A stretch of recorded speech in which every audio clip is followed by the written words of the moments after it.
सही और गलत का फर्क ज्ञान ही कराता है। ज्ञान प्राप्त होने के बाद ही सच और झूठ के फर्क का पता चलता, बिना किसी ज्ञान के आप जिंदगी में किसी भी चीज को परख नहीं सकते। ज्ञान का महत्व। एक नगर में जौहरी और उसका परिवार रहता था। अचानक जौहरी के निधन हो जाने कारण उसके परिवार को आर्थिक संकट से जूझना पड़ रहा था। कुछ दिनों के बाद परिवार के पास खाने के लिए भी पैसे नहीं थे। तो अंत में जौहरी की पत्नी ने अपना नीलम का एक हार बेचने की सोची।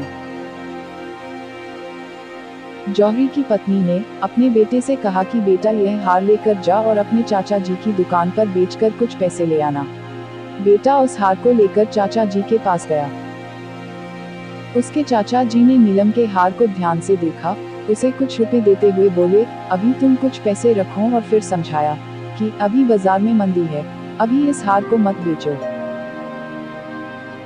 तुम कल से रोज दुकान पर आकर काम सीख सकते हो। अगले दिन से वह लड़का रोज दुकान पर जाने लगा और वहां हीरे रत्नों की परख का काम सीखने लगा। कुछ सालों में ही वह बड़ा पारखी जौहरी बन गया और लोग दूर दूर से अपने हीरे की परख कराने उसके पास आने लगे। एक दिन उसके चाचा ने उससे कहा कि अब बाजार बहुत तेज है, तो वह नीलम का हार ले आए, जो उसकी मां ने अपने खराब दिनों में बेचने को कहा था। वह लड़का जब अपने घर पर रखे हुए हार को देखा, तो वह समझ गया कि यह हार नकली है। जौहरी के लड़के ने वह हार घर पर ही छोड़ दिया। वापस दुकान पर आने के बाद जब चाचा ने पूछा, हार नहीं लाए? तो उसने कहा, वह नकली हार था। तब चाचा ने कहा, जब तुम पहली बार हार लेकर आए थे, तब मैं उसे नकली बता देता तो तुम सोचते कि कोई तुम्हारे बुरे वक्त में काम नहीं आ रहा, और तो चाचा हमारी चीज को भी नकली बताने लगे। लेकिन अब ऐसा नहीं है। अब तुम्हें रत्नों की परख हो गई है। आज जब तुम्हें खुद ज्ञान हो गया, तो पता चल गया कि वह हार सचमुच नकली है। जौहरी के लड़के को आज बहुत बड़ी सीख मिल गई थी।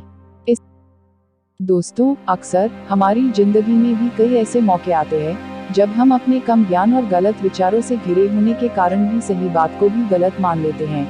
कई बातों पर तो हम बिल्कुल भी भरोसा नहीं कर पाते कि वह बात सही भी हो सकती है। जैसे जैसे हमें उम्र बढ़ने या समय के साथ जब हमें उस बात का ज्ञान होता है, तब हमें एहसास होता है कि उस वक्त हम कितना गलत हो सकते थे।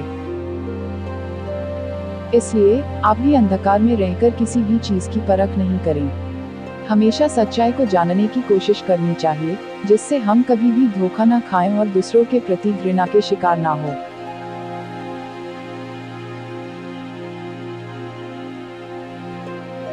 अगर आपको यह प्रेरणादायक कहानी अच्छी लगी तो आप इस शिक्षाप्रद कहानी को अपने परिवारजनों के साथ सोशल मीडिया पर जरूर शेयर करें